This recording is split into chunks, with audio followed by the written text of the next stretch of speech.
Hello and welcome back to a podcast about murder. I'm Freya and I'm here with Jem and we're here to talk about true crime. How are you doing today, Jem? I'm alright. Getting used to lockdown. Lockdown life. Today's episode is one I think is really interesting. It's the case of Britain's current longest serving prisoner, also dubbed the most dangerous living prisoner, serial killer Robert Maudsley. I feel like his case isn't as well known as others, even in the UK. Most people have heard of Ian Brady and Myra Hindley's Moors murders. A lot of people have heard of Fred and Rose West. But Robert Maudsley is one of the lesser known serial killer cases, and his story does have a very unique slant that I find pretty interesting. Before we get started, there is sort of mention of crimes committed against children in this episode. So, just a warning, if that's something that's specifically upsetting to you, you may want to be prepared for that. I mean, not by him, though. Robert Maudsley did not kill children, but, it's just an overall content sort of warning, I suppose. So Robert Maudsley became the longest serving prisoner after the death of Ian Brady in 2017.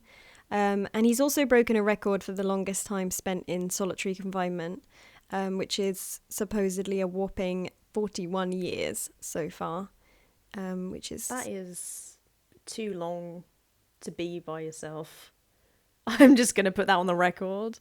This solitary confinement is outside of the norm, for sure. Robert was deemed too dangerous to be housed in a regular cell in 1983. As a result, a specialised cell was constructed for him in the basement of Wakefield Prison. Wakefield is a notorious Category A or high security prison. In the UK, instead of calling it maximum security or minimum security, or my fave, Supermax. Oh, yeah. Which is just so Supermax. American to me. It's like the same thing they'd call a Pepsi. Instead of that, in the UK, we have A, B, C, D. A being the highest level of security for the most dangerous inmates, and obviously all the way down to D being minimum security prison. Wakefield, also known as Monster Mansion, is... which is I mean, you can't make fun of Supermax and then drop that. That we have letters, but also we call it Monster Mansion. So true. It's known for holding some of Britain's most infamous criminals over the years, such as Ian Huntley, Dr. Harold Shipman, who we definitely need an episode on at some point, one of Britain's most famous serial killers, and if I'm not mistaken, at least among the most prolific of all time, if I'm not mistaken. I think so. I think it's about 200 victims, which is out of this world. Productive guy. But also in Wakefield, Ian Watkins, the paedophile former singer of Lost Prophets. I can't help but note the high proportion of bad Ians. Yeah. Maybe what is that? Someone should look into that. Ian Brady, Ian Huntley, Ian Watkins. There's a study to be done there. Are they all spelt the same way? Oh yeah, they're all just the good old IAN, the regular Ian.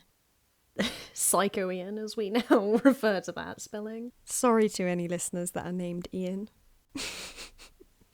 Anyway, the cell built in the basement of Wakefield for Robert Maudsley is slightly larger than the average cell at 5.5 metres by 4.5. There are two layers to it. First, there is a solid steel door and bulletproof windows. And upon going in, it has like a cell within the cell, which is cased in thick, transparent acrylic. This gives it an effect similar to the cell Hannibal Lecter is confined to in Silence of the Lambs. And the description also reminded me of the cell that they put Magneto in the older X-Men movies. Yeah. There's a small slot through which food is delivered. And inside the cell, within the cell, there is a table and a chair made of compressed cardboard, which I find quite interesting, and a toilet and a sink that are bolted to the floor. Robert Maudsley, now 66 years old, has 1 hour of exercise a day, during which he is escorted to the prison yard by guards and not permitted to interact with any inmates. Other than this 1 hour, he spends 23 hours a day alone and has done for the past 40 years. Some of you may be thinking, Freya, even with your crazy record of liberal sympathy, I'm surprised at the sorrowful tone of voice you're using to describe this killer's circumstances. His victims don't get to enjoy an hour's walk in the prison yard. There's a reason why I feel a bit like Robert Maudsley's situation, and in fact his entire life, is a bit of a tragedy, and maybe other people won't feel that way. Robert John Maudsley was born in Toxteth, an area in the inner city of Liverpool, England. Toxteth is known for being hit over the years by various economic issues, neglect and ailing living standards. The unrest resulted in riots in the 1980s, by which time Robert Maudsley would already be serving time in prison for murder. Robert was born on 26th of June 1953. He was the fourth of 12 neglected and abused children, and as such, along with his older brothers and one older sister, he was taken into care before the age of 2. He spent time in the custody of a Catholic orphanage called Nazareth House in Crosby, Merseyside, until being returned to his parents at the age of 8. Robert's brother Paul would recount this as a happy period in their lives, saying that they were well looked after by the nuns in the orphanage, which is nice to hear because there aren't always nice stories about being taken into care, but I think it highlights how horrible their home life was, that they were happy to be in care and it was nice by comparison. Also, not a lot of people have positive stories about, like, let's be honest, although this is a little bit maybe controversial, not a lot of people have great stories about being raised by nuns. It's usually like considered a bad experience. Portrayed as very like strict, I guess. But according to Paul, the nuns took really good care of them and were very kind to them. So good on your nuns. So shout out to those nuns. But the children were returned to the family home, Robert and his siblings. And unfortunately, the abuse resumed. Robert's brother Paul recalled, quote, "It was the old fella who hit us with his fists, belt, and sometimes a stick, but our ma instigated half of it." Robert recounted that he was once locked in a room for 6 months, during which his father only opened the door to administer a beating. Robert has claimed he also suffered severe sexual abuse, and that violence and mistreatment is all he remembers from his childhood, which is really sad. Yeah. Robert was eventually removed by social services for a final time, and he was placed with a foster family.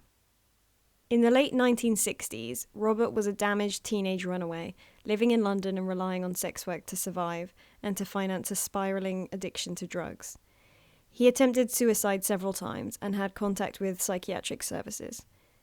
He told doctors that he heard voices and that the voices were instructing him to kill his parents. So obviously some mental health difficulties there, possibly schizophrenia, something such as that. I mean, given the sort of circumstances, it's not that surprising, I guess. I mean, it's sad, definitely. Yeah, so the voices were instructing him to kill his parents, which is almost unsurprising, given the history. I want to kill his parents too. Yeah. So I sympathise. Interestingly, much later, Robert would say that if he had killed his parents, his victims likely would not have died. Who knows if he was right about that or not, but it's interesting how he views that, because he obviously sees... Well, as we go through the story, I guess we'll see how it's possible that he transfers his parents onto every one of his victims, if that makes sense. In 1974, when Robert was 20 years old, he was picked up for sex by a builder named John Farrell. John drove Robert to his flat in North London. While there, John showed Robert pictures of a young girl and boasted that he had abused her and other children. Robert, who was of course himself a victim of childhood sexual abuse, was instantly enraged. He slowly garroted the paedophile until he died. I wasn't sure with what the garroting was done, but that is the word that's used. It was said to be there and then, so it's obviously something suitable that he found nearby. But regardless, that is how it's described. Also, I mean, just such a weird... The victim is like, I've brought this young man home, and like before we get to the act, I'm going to like brag about being a paedophile? I think also... Yeah, no, I mean, it seems odd, but sometimes these people think they're going to find like a like-minded soul, and like how how almost hilariously unlucky that he shows that to like someone who is a victim and also completely mentally unstable. Notably, Robert handed himself into police after the murder. Yeah, and he received a life sentence and was marked never to be released, which, like, I think is kind of harsh in a way. I mean, like, I understand that it's a murder, but I don't think he's got another offence, if you see what I mean. And it is, and that you'd think there'd be aggravating circumstances, like his past, his mental health stuff, that would have maybe like given him, and his youth as well.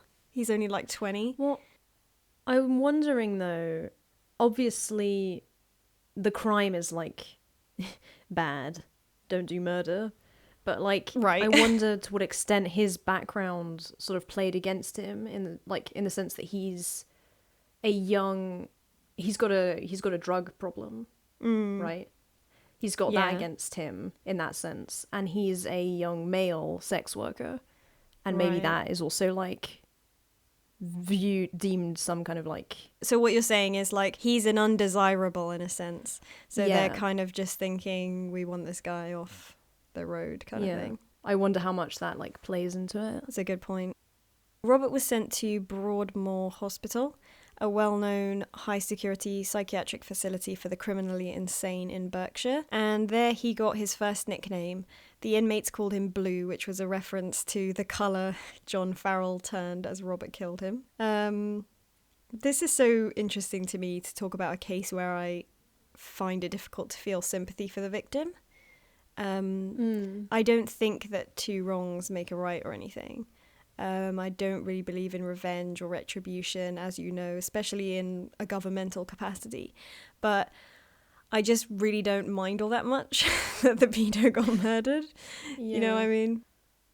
It's interesting, actually, because I think it's quite rare to have a case where the victims of the murderer are actually perpetrators of crimes themselves. And they're not innocent. And they make you feel, you know, you're revolted by them, which is unusual. In 1977, Robert's nickname would change to reflect a new incident, one that would go down as an infamous British prison tale. Robert teamed up with another inmate, David Cheeseman, and I love that name.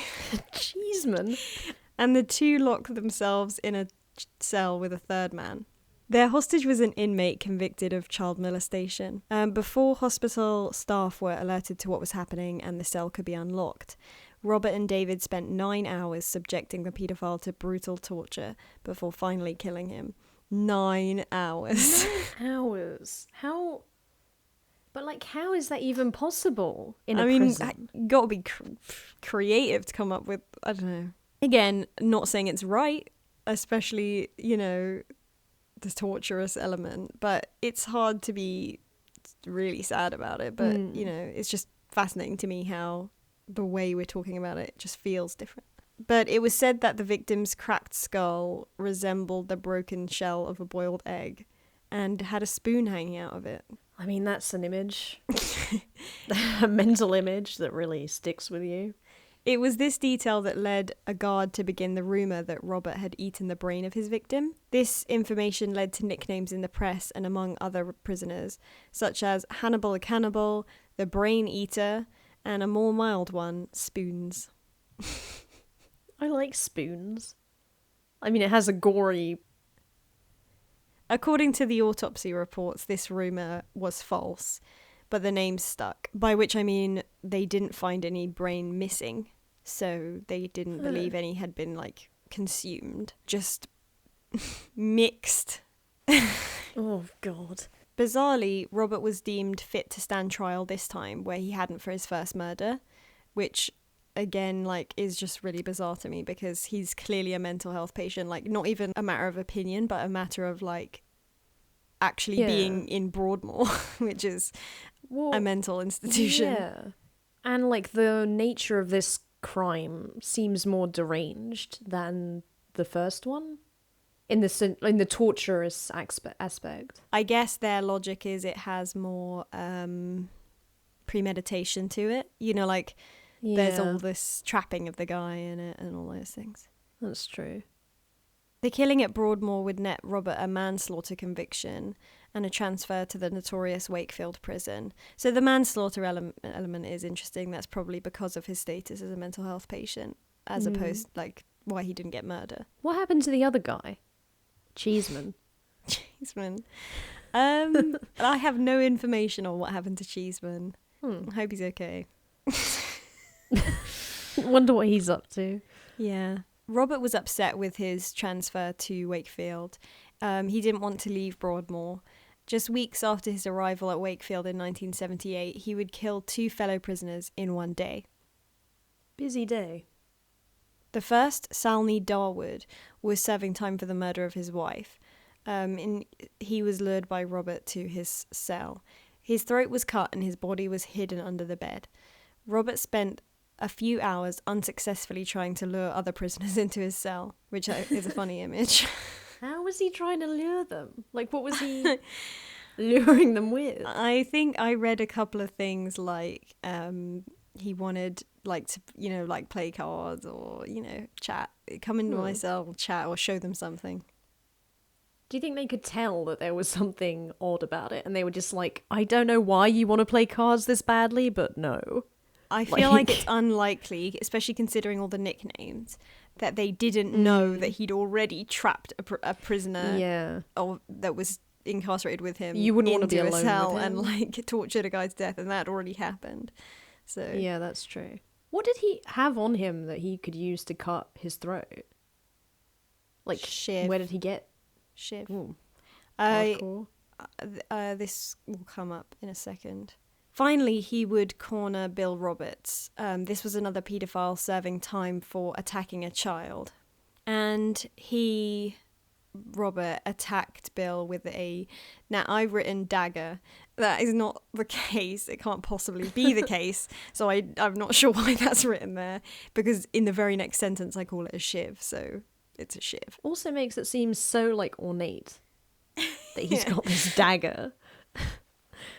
It's pretty effective shiv. Yeah, I don't know where he got it from or what he made it of, but he used the shiv to stab at Bill's skull and then slammed the man's head into the wall repeatedly until he died. Afterwards, Robert calmly approached the guards on duty and told them they would be 2 men short when they took the next roll call. That's such a line, though. If nothing else, you got to respect him for the drama of that line. Exactly. Yeah. During the trial for the double murder, the court would hear that in the midst of his attacks, Robert Maudsley believed his victims were his abusive parents. He was convicted, and oddly enough, he was sent back to Wakefield, which, I mean, that's a bit weird. Like, I get, like, the whole reason he's there in the first place is that he couldn't stay at the previous location where he killed someone. So why would you send him back to the place where he's killed 2 people successfully? Like, I don't know. But naturally, his notoriety and the danger he presented to other prisoners led him to be placed into solitary confinement and into his unique cell, where he remains to this day. He is said to have gone 12 years without a haircut as prison barbers were too scared to approach him. In a tape-recorded interview, he tells psychiatrist Bob Johnson, "I'm just capable of doing anything, Bob, and that's why I've got to be cautious, Bob, you know?" So, it's fair. Yeah. He's quite self-aware. Robert Maudsley is officially said to represent such a high risk to those around him that he merits being isolated completely for the foreseeable future. Serving 4 life sentences, he has no prospect of ever being released and will die in prison. Fuck off, you. Now it's a plane. Why is everyone so busy? The thing is, there's a plane going overhead, and I was thinking this the other day because there's been a few planes, and I've just looked up and I'm like, where the fuck are you going? No one's allowed to go anywhere. Yeah. What? That seems suspicious to me. There's still planes at the very same frequency there's always been over my house, so I don't know where these people are going. So it's a tragic story, in my opinion, of an extremely damaged person. Obviously, I don't think it's right to kill, but it's so hard for me not to empathise given who he killed in his past. It does make me feel conflicted. I find it bizarre that in light of everything, he's subjected to such an extreme level of isolation when he's clearly a mental health patient who needs to be in a hospital. Probably for the rest of his life, like, don't get me wrong. Like, I don't think he should be out walking the streets, but it's like, I feel like there's a care that should be given. Well, I mean, does he have a therapist? No, he's not allowed to talk to anyone. Well, yeah, we'll get to that in a second, which, yeah, he does. So he has supporters, and people do campaign to increase the quality of life he has in prison in view of his history and mental health, which is like I just said, like people aren't saying let this guy out, you know, they're just saying No. This is a specific case, like this is something where you need to tailor what you're doing to this person because this isn't like a normal situation. Supporters claim he should be receiving rehabilitation and treatment rather than being in solitary confinement, which I agree with. Dr. Bob Johnson, the psychiatrist I mentioned earlier, treated Robert for 3 years before abruptly being cut off from seeing him. He is told of his frustration as he believed he had made progress with Robert's aggression and could potentially have helped Robert transform himself into a patient who would not pose a danger to others. So it is frustrating that, you know, someone was able to work with him and possibly be making progress and then be told you can't see him anymore. It's really like, I feel like he has been failed by like the system in general from like for all of his life, basically. Exactly. I definitely feel that, yeah, basically. And it's sort of a shame that they're not actually trying to do anything to remedy that. It's obvious to me that they feel, because I think if I remember rightly, the stuff that Bob Johnson, the psychiatrist, was saying was that it had a lot to do with them putting money into this. And I think from their end, they're like, why would we put money into this? And from his friends and supporters' point of view, they're like, well, because he's a person. And that's like what you're supposed to be doing. You know, it just comes back to that thing of like what we want prison to be for, isn't it? Robert has written, quote, "The prison authorities see me as a problem, and their solution has been to put me into solitary confinement and throw away the key, to bury me alive in a concrete coffin. It does not matter to them whether I am mad or bad. They do not know the answer, and they do not care, just so long as I am kept out of sight and out of mind. I am left to stagnate, vegetate, and to regress, left to confront my solitary head-on with people who have eyes but don't see, and who have ears but don't hear, who have mouths but don't speak. My life in solitary is one long period of unbroken depression." It is just sad because it is, as he says, he is just viewed as a problem, but I feel like they're not even trying to come up with any solutions to this problem. And he's obviously very intelligent, you can tell from this eloquent sort of way of expressing himself. Yeah. He is obviously sensitive and very aware of his situation. Robert Maudsley enjoys poetry, art, classical music, and David Attenborough's documentaries on wildlife, which I definitely sympathise with. Yeah. He goes by Bob with friends and family who write to him. He has a genius level IQ and has aspirations of gaining a degree in music theory. So that's quite interesting. Would they allow him to do that? I'm not sure. I think he said that he would have liked to have gone to the Open University because obviously that's the university that doesn't have entry requirements as far as I know. And the Open University is like very flexible and you can do you don't have to turn up to it. So it is the one that's the most attainable goal. Viable. But I don't know if they would allow him to do that. He has over the years unsuccessfully requested for his confinement to be relaxed or for him to be allowed to commit suicide. He is said to have spoken with cockroaches for company. He once requested to be allowed to keep a pet budgie, but this was denied.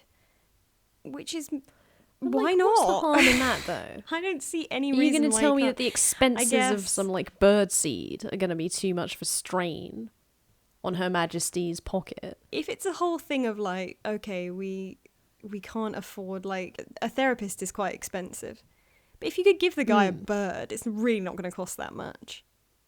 Yeah. There's an element in there of like the bird will not see the light of day. So Okay, yeah. I guess maybe like now that I'm saying it, I can see an animal cruelty reason why you might not want to give him one. But I hadn't thought about the logistics then of it. you could give him a bird that could stay with him, and then they could take it out. I don't know. He could have it with him for a certain amount of hours a Yeah. day, but I don't know. I'm just like really obsessed with this idea that he should have a budgie and we should all make all these exceptions to it.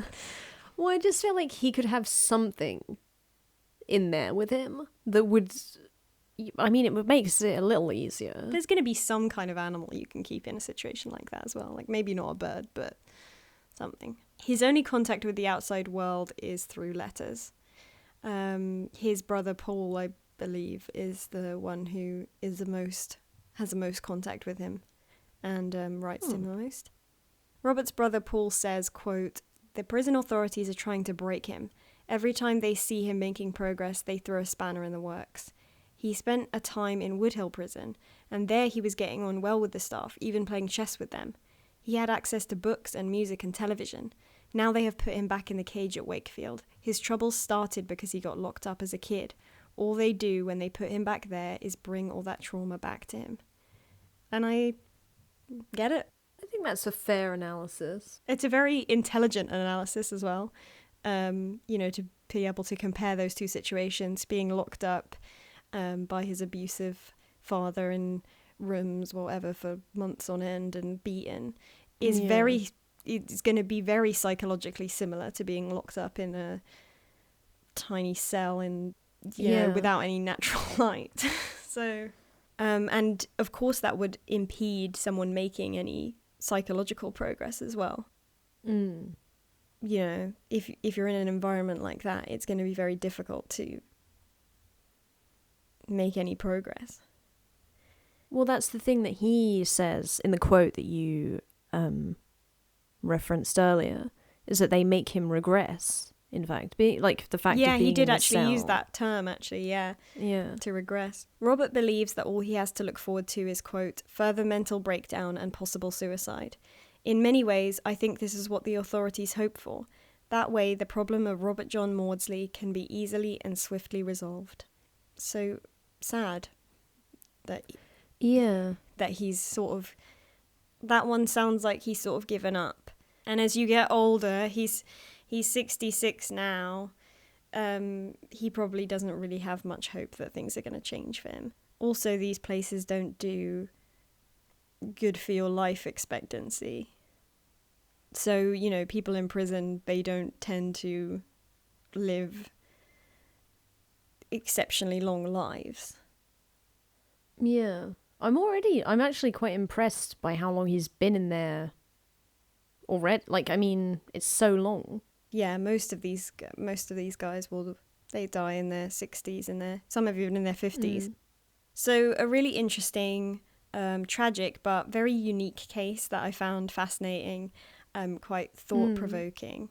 It does raise questions for us all to consider again on the nature of the prison system, how we treat criminals with mental health issues or who are victims themselves. It all just makes you think, really, what we should be doing as a society to prevent these things, and then how do we treat people who have, I don't know, these unique situations. But how do you take that into account? Right. I guess is the question. With a legal system that is sort of very... Well, it has to have some rules. Exactly. It has to have some regiment to it where you apply a certain thing for a certain thing. And yet, life isn't like that. But it's... No, it's definitely an interesting conversation topic. Yeah, and like I said, also brings back those things about, what is prison for? What do we want it to be for? Do we want it to be a place where we try and get some kind of revenge or punishment, or like we get satisfaction from their suffering? Is that even possible? In my opinion, it's not. But in other people's opinion, that is the point of it. So, or is it a place where, you know, we're just trying to, there are people who maybe can't live a normal life in a way, and they need to be separated, but they also need to have a chance at something. The situation that he is in is so just, the word he uses is like stagnant. And it's true. It's just like nothing is done either way to either improve or worsen the quality of his life. So it's just like, what is the point? Right. What is the goal here? We're just waiting for him to die. I'm not like in favor of the death penalty by any means, but it's almost less cruel to sentence him to death at this point. Yeah, I mean, I also believe in the right to take your own life. We won't go. Let's not go into that too much. But I do think, like he says, he wanted to be allowed to commit suicide, and they wouldn't let him. And I kind of just feel like, if he wants to, I mean. But they also have a duty of care, and he is a mental health patient, so you can't just let him kill himself. But at the same time, well, you can't have like state authorized euthanasia, because that's like recipe for total disaster. Yeah. Oh god, yeah, I think we're just going to go around in this sort of circle for a while, but yeah, it is an interesting topic. I mean, we might have to do like bonus episodes where we talk about some sort of specific issues rather than cases, because that could be quite interesting. Like I'd like to talk more about our views on certain things about the justice system and certain things about social topics like that. So in the meantime, though, let us know what you think in the comments. Yeah. That's a good point, though. I would like to hear other people's opinions on something like this, a case that's different to everything else. But that's everything that we've got for today. Thank you for listening. Don't forget to connect with us on social media at About Murder on Twitter, Instagram at A Podcast About Murder, Facebook.com/A Podcast About Murder with no E. That is no E in murder. That's obvious because there's no other E's. That's what I was thinking. I was thinking, why have I never said that before? And then I realised why I've never said that before. These are in the description box, and if you would like to send us an email, our address is apodcastaboutmurder@outlook.com. I hope everyone is staying safe during these weird times, staying home where possible. Don't go out if you can really help it, because obviously, the more that people flout that, the longer this bullshit goes on for, and the longer I have to like put my fucking life on hold. So just do what they fucking say, stay in, don't be a hero, don't think you're cool because you're going out faffing about still in the middle of this thing. If you're not scared of it, whatever, it doesn't matter. I'm not scared of it either. I just want it to be over. I want to be allowed out of my house. So everyone just do what they fucking say. That's it. That's the final message of this episode. That's the end. Stay in your house. I hope you'll join us again next Friday, where we will do it all over again with another case, and it will be the last episode of the season, I believe. So don't forget to subscribe so you don't miss it, and have a... Why did I say it like that? Don't forget to subscribe so you don't miss that, and have a great weekend indoors. Yeah. There is plenty of things to do indoors. You could listen to this podcast, for instance. You could go back and listen to all of the episodes and enjoy them all completely free wherever you are. Thank you for listening. Bye. I'm finished now. I've got nothing else to say.